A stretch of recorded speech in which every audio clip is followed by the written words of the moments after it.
berhubungan dengan masalah mengunjungi orang-orang saleh dan orang baik. Dan hadis terakhir yang kita bacakan yaitu hadis tentang sabda Nabi SAW pada saat Umar berkata, "Ista'dzantu an-nabiy sallallahu alaihi wasallam fil umrah fa'adina li wa qala la tansana ya ukhayya min du'aik faqala kalimatan ma yasurruni anna li biha ad-dunya."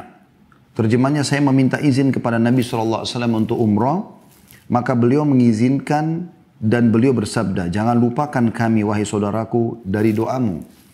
Beliau telah mengucapkan satu kata yang membahagiakanku melebihi kebahagiaanku seandainya aku memiliki dunia ini. Dalam riwayat lain Nabi SAW mengatakan, "Asyrikna ya ukhayya fi du'aik." Sertakanlah kami wahai saudaraku dalam doamu.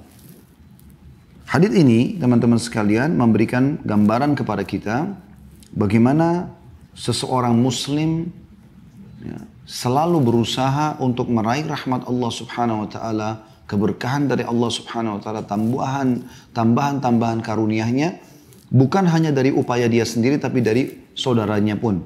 Di sini poinnya adalah meminta agar didoakan. Jadi kita boleh setiap kali ketemu dengan siapapun dari saudara-saudara kita muslim, doakan saya, doakan saya. Jadi kita titip pesan seperti itu. Kita bisa lihat bagaimana Nabi Muhammad SAW menitip pesan itu kepada Umar bin Khattab. Padahal Nabi SAW lebih afdal daripada Umar, jelas.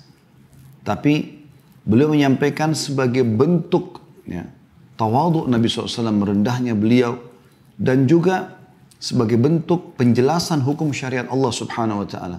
Bagaimana seharusnya setiap muslim membiasakan diri untuk bisa memohon dan meminta agar temannya mendoakannya. Jadi ini pesan penting teman-teman sekalian. Selalu kita minta agar titip doa ya, sebutkan nama saya, doakan saya. Semoga Allah ampuni kesalahan saya. Ini adalah sesuatu yang sangat baik. Terutama kalau yang kita temui adalah orang saleh. Begitu juga dengan hadis 307 itu tadi 378, 379 dari Ibnu Umar radhiyallahu anhu.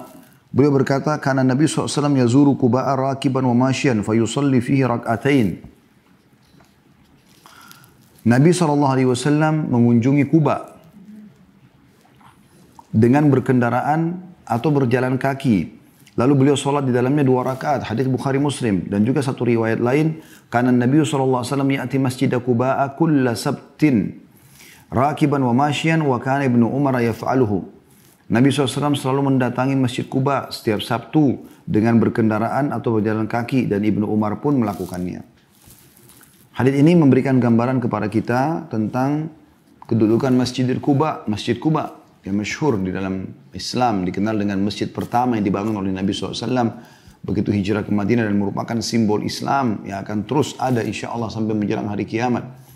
Dan sholat di Masjid Quba punya keutamaan khusus, di mana Nabi SAW mengatakan siapa yang bersuci di rumahnya, kalau kita yang datang umrah atau haji bersuci di hotelnya, kemudian dia pergi ke Masjid Quba lalu dia sholat 2 rakaat, apapun sholatnya, tahiyat masjid kah, sholat wudu kah, sholat taubat kah, sholat duha kah, kalau di pagi hari misalnya.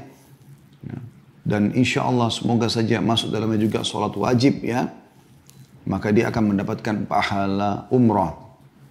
Dan termasuk sunnah Nabi SAW sini adalah beliau mendatangi Quba ini dan sering mendatanginya. Kalau dalam riwayat tadi disebutkan pada hari Sabtu. Apakah beliau jalan kaki ataupun beliau berkendaraan. Yang kedua teman-teman yang kita bisa ambil pelajaran dari hadis tersebut adalah bagaimana menuju ke masjid ini dianjurkan agar memvariasikan. Artinya mungkin sesekali kita menggunakan kendaraan, sesekali kita menggunakan atau berjalan kaki. Karena Nabi SAW melakukan keduanya.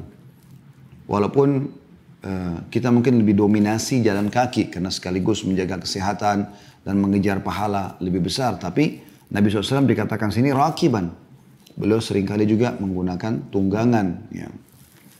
Kemudian juga dianjurkan agar mendatangi atau sesekali sholat di masjid yang lebih jauh. Sebenarnya rumah Nabi SAW dengan Masjid Nabawi itu cuma melekat dindingnya. Ada pintu yang langsung menyambung ke Masjid Nabawi. Dan sholat di Masjid Nabawi 1000 pahala dibandingkan tempat lain. Tapi bagaimana Nabi SAW mendatangi Quba agar di Quba pun tercatat beliau mengerjakan sholat. Karena setiap kali seorang muslim sholat di sebuah tempat akan menjadi saksi pada hari kiamat. Maka boleh kita sesekali teman-teman sholat atau memvariasikan sholat dari masjid ini ke masjid sana supaya kita ya punya juga catatan pahala di masjid ini, di masjid ini. Mungkin kita pernah azan, kita pernah sholat sunnah, kita pernah berzikir, kita pernah berdoa, kita pernah baca Quran, pernah hadiran majelis ilmu. Banyak yang bisa kita dapatkan ya. Itu termasuk pelajaran yang bisa kita ambil di sini ya.